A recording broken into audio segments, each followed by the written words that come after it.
Just in time for tax season, we have with us today an author who has written several books that have appeared on the New York Times bestsellers list that could save you some money.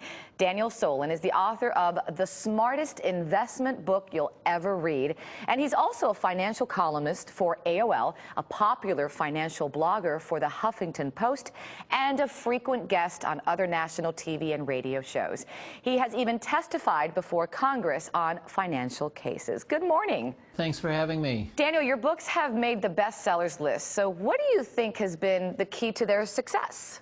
I think largely it's because I try to demystify investing. I don't think this is very complicated, and I think the securities industry, and to some extent the insurance industry, has a vested interest in telling investors that, oh, it's so difficult, you must use us.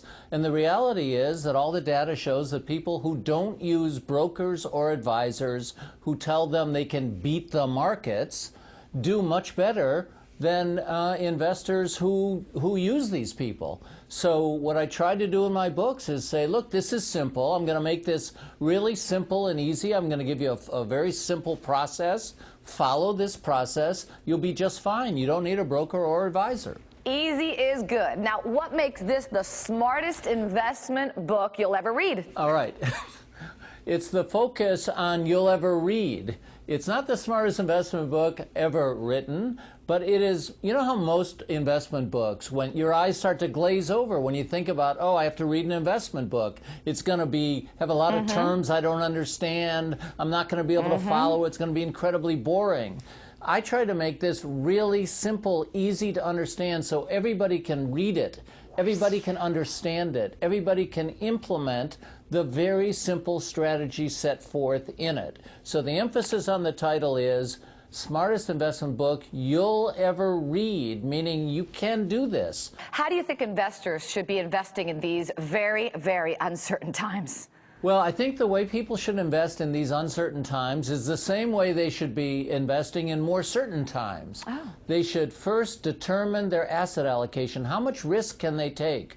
What percent of their portfolio should be allocated to stocks, which are risky, or to bonds, which are far less risky? Okay. And they can do that by taking a very simple asset allocation questionnaire, and they can find that questionnaire on my webpage, smartestinvestmentbook.com. In today's markets, for example, what investments are really safe? Well, risk-free used to be a term that everybody understood, and risk-free meant FDIC-insured certificates of deposit, where the bank is FDIC insured, or treasury bills, because those two categories of investments are backed by the full faith and credit of the U.S. government.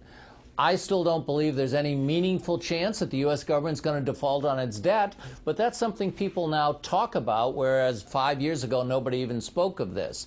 But in the pecking order of investments, those are the safest investments. They pay a low interest rate, but that's always the trade-off. The less risky the investment, the lower the interest rate. Okay, so besides reading your book, where online can our viewers go for more information? smartestinvestmentbook.com. Okay, well, I'm sure some advice you gave us this morning is going to help a lot of people out there. And thank you so much for being here this morning. Thank you very much for having me.